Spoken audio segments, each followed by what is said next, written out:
Sanctus, Sanctus,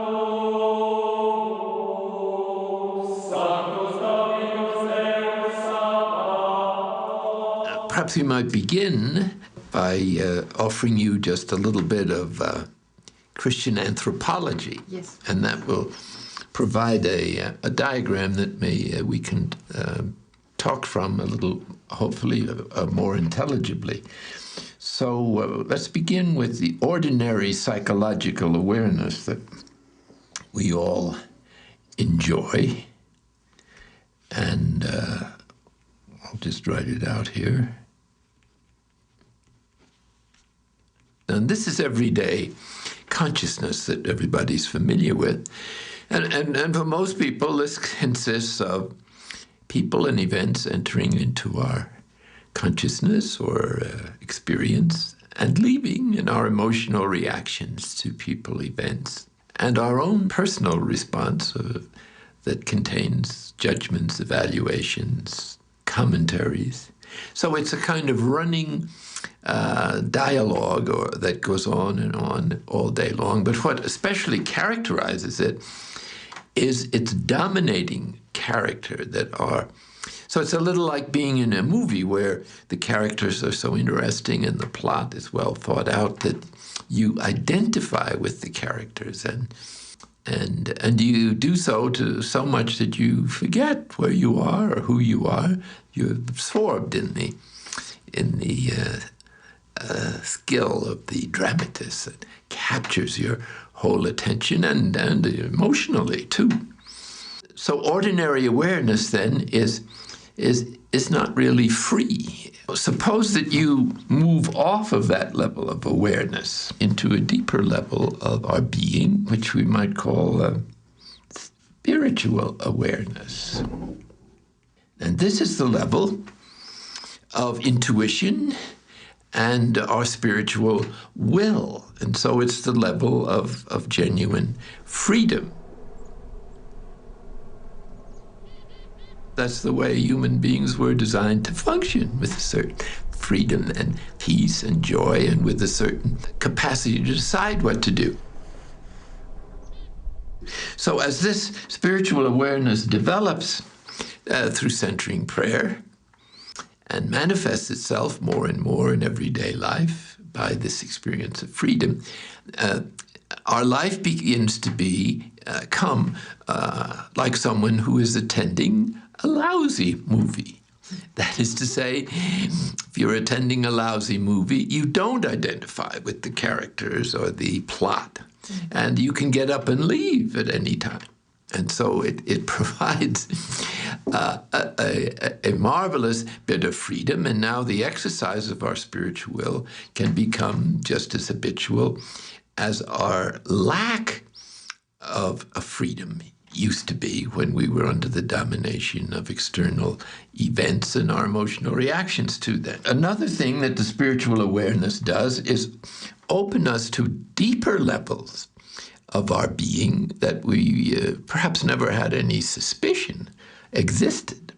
And one of these might be called the true self, which is another word for the image of God in which we were created, which is God's idea of who we are, manifested in our particular uniqueness. So the true self is a more spiritual level of awareness in which even the intrusion of the residue of the habits of ordinary awareness begin to diminish significantly.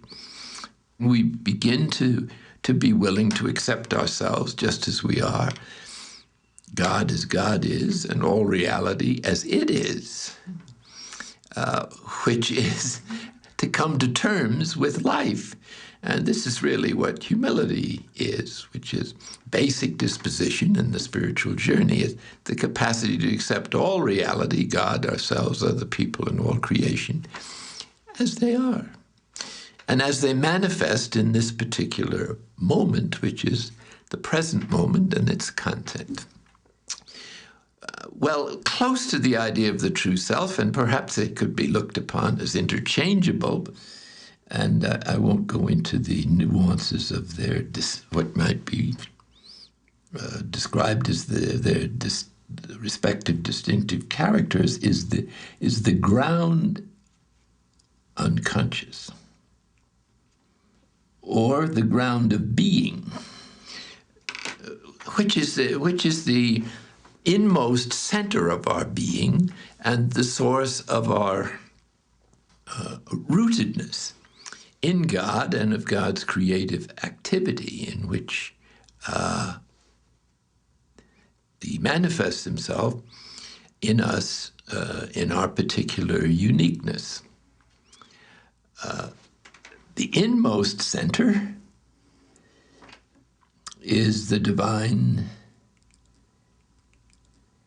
indwelling. The presence of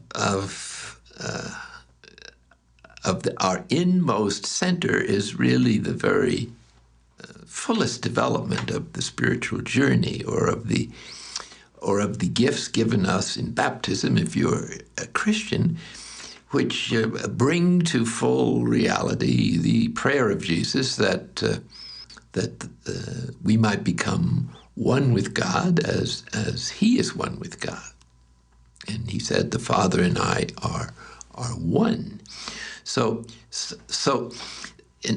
this is actually the way things are.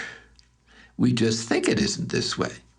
And so the journey, in large part, is letting go of our ideas about God, the spiritual journey, and reality, so that we can gradually awaken to these more inner experiences of God's presence, and hopefully, by the end of this life, be able to be prepared to enter without any hindrance into the fullness of the divine presence and participate in the what is meant by the divine indwelling, which is the life of the Father, the Son, and the Holy Spirit, the Trinitarian life of God, which is one of infinite love and infinite sharing of the Godhead, along with the Trinity itself.